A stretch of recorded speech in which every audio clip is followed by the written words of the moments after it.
aksidente, sa mga kagalingan na aming mga karamdaman. I-share ko lang mga minamahal. Nandiyan na yung aking beloved pangalawang anak na yan, yung aking beloved son na pangalawa, 9 months pa lang po siya, 10 months pa lang po siya nung malaglag po yan mula second floor. Malaglag po yan sa hagdan dahil nakasakay po yan ng walker.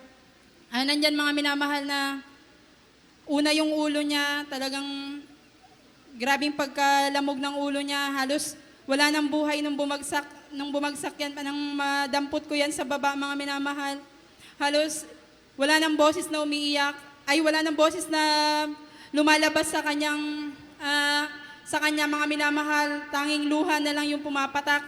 Maraming galo sa kanyang mukha, nandiyan na nangingitim, tapos yung ulo niya parang lumaki dahil sa sobrang pagkabugbog, dahil talagang sementado yung binagsakan niya, mga minamahal. Nang mga time na yun, nandyan bilang isang magulang, nandyan ang pag-aalala ko sa aking beloved son. Sabi ng mga sanlibutan na mga kapitbahay namin, dalhin nyo na yan sa doktor dahil yung ulo niya nga po ay lumaki. Sabi niya, walang pagdurugo sa labas, nasa loob ang pagdurugo niyan.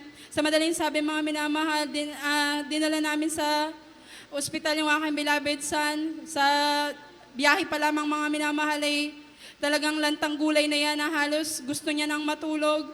Nandiyan ang pagre-rebuke namin sa unat dalangin pagluhod nating beloved pastor. Kada rebuke namin, bigla siya nagugulat, nagigising. Pagdating sa ospital, mga minamahal, sabi ng doktor, nagalit yung doktor na nagalit yung nag-assist sa amin. Sabi, ba't naman ganito yung nangyari sa anak mo? Pinabayaan mo naman na magkaganito yung naging kalagayan ng anak mo. Subalit, yun ay pinahintulutan natin pinakamamahal na pa Jesus upang aming maging isang buhay na patotoo. Nandyan mga minamahal na pagdating sa ospital, sinuri yan mula ulo hanggang paa.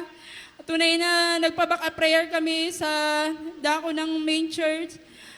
Sa unat dalangin pagluhod na ating beloved honorable pastor, nandyan mga minamahal na dumating yung result niya mula ulo hanggang paa. Talagang yung result ng kanyang mga test, negative talaga, mga minamahal, walang fracture o anumang nangyari sa katawan niya. Napakabuti natin pinakamamahal na pa Jesus. Sabi ng doktor, dahil noong mga time na yun, naglalaro na yung anak ko, sabi ng doktor, hindi pa kami pinapayagan umuwi dahil i-observe pa. Subalit, nandiyan ang kalakasan na pinagkaloob natin pinakamamahal na pa Jesus. Sabi ng doktor, iuwi nyo na, sige, pwede nyo nang iuwi, subalit bibigyan ko kayo ng mga listahan. Isa man sa maramdaman ng anak mo dito, ibalik mo kaagad. Subalit napakabuti natin pinakamamahal na pa Jesus. Isa man doon sa nakalista na yon, talagang walang naramdaman yung anak ko na hanggang ngayon, mga minamahal, sa kahabagan natin pinakamamahal na pa Jesus. 15 years old na po yung aking beloved son. Nandiyan na taglay ang kalakasan na nagbubuhat sa ating pinakamamahal na pa Jesus. Naulit din po yan sa aking beloved bunso. Nandiyan mga minamahal na nahulog din po yan sa parehong hagdan din po.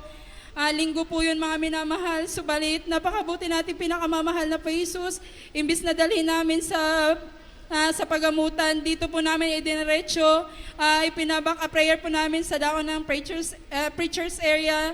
Pinanalanginan sa unat nila yung pagluhod nating beloved pastor. After po mapanalanginan, nandyan mga minamahal na parang walang nangyari. Naglalaro na ang aking beloved bunso. Napakabuti nating mahal na Panginoon. Maging sa pagpanganak ko sa aking beloved bunso na yan, pandemic po ng mga time na yon. Sobrang taas ng blood pressure ko at sobrang baba din ng potassium. Kung kaya yung mga time na yon, ang sabi sa akin, hindi ako pwedeng manganak ng normal sa sobrang taas ng BP ko. Nandyan mga minamahal na in-induced labor ako. Nang mga time na yon, nagpupuri lamang ako sa ating pinakamamahal na pa Jesus kasi mag-isa lang ako doon, bawal lang kasama. Tanging ang mahal na Panginoon lamang ang aking kinakapitan ng mga time na yon. Sabi sa akin, hindi ako pwede manganak na normal. Nagpa-back up prayer din po ako sa dakong ito sa ating mga beloved preachers at manggagawa. Nandyan mga minamahal na sa kahabagan natin pinakamamahal na pa Jesus. Sa unat dalangin pagluhod nating beloved pastor, nailabas ko po ng normal yung aking beloved son. Subalit mga minamahal, nandyan na nung mailabas ko yan, talagang hindi niya kayang huminga sa saga ng kanyang sarili lamang. Na-confine niya ng 10 days sa Nico na nakauwi na ako sa bahay, subalit yung aking beloved baby na iwan pa po yan. Kada mas healing, live streaming po ako na kada mas healing talagang kinakas out ko yung karamdaman na aking beloved son na yan, yung hingal niya, yung talaga ng napakabuti ng mahal na Panginoon. Nandyan mga minamahal na nailabas namin yan, taglay ang kalakasan nagbubuhat sa mahal na Panginoon. Nagpapasalamat din po ako sa ating mahal na Panginoon Jesus sa kagalingan ng, may share ko lang po mga minamahal, yung aking beloved kuya na pangalawa sa amin, nagkaroon ng karamdaman sakit sa puso, na wala na, halos wala ng pag-asa. Pag inaatake siya, talagang halos sumiksik siya sa mga beloved parents namin sa sobrang nervyos niya, mga minamahal. 5 yung mga anak niya, puro maliliit pa, hindi makapaghanap buhay dahil sa kanyang karamdaman. Nung mabahaginan ko siya na ang gawain ng Jesus Miracle Crusade na aming dinadaluhan ay nagpapagaling ng iba't ibang klase ng mga karamdaman. Nandiyan mga minamahal na-encourage po siya na dumalo sa madaling sabi na pabautismo po siya sa tubig sa pangalan natin pinakamamahal na Jesus. Nung mga time na yon, ang sabi ang result ng test niya ay meron siyang karamdaman sa puso, kailangan niya magpa to the echo.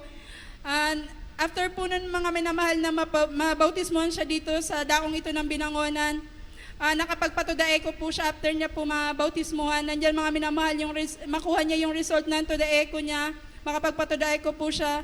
Nandiyan mga minamahal na talagang negative, wala siyang karamdaman, sakit sa puso. Napakabuti ng mahal na po Jesus sa kagalingan na yan. Maging last year lamang po mga minamahal, yung aking beloved kuya nung ma-stroke po ito na matagal ko na din po yan sinisiran dahil sa mga bisyo, subalit hindi siya nakikinig. Ngunit pag ating pinakamamahal na Jesus ang gumawa ng kapamaraanan, talagang wala tayong magagawa. Nandiyan mga minamahal na ma-stroke po yan. Yung mata niya, may pumutok na ugat sa kanyang ulo dahil dahilan upang maging yung mata niya naduling po yung mata niya, hindi siya kahit upo, mga minamahal, sa sobrang hilo, hindi niya magawa. Napakabuti ng mahal na pa Jesus, sa kahabagan niya na napadako sa banal na gawain ito natin pinakamamahal na pa Jesus, nabautismuhan yung buo niya sa bahayan. Nandyan mga minamahal na talagang pinagaling siya natin pinakamamahal na pa Jesus. Yung dating hindi makatayo ni makaupo, ngayon talagang normal na siya na nakakapaghanap buhay. Napakabuti ng mahal na pa Jesus.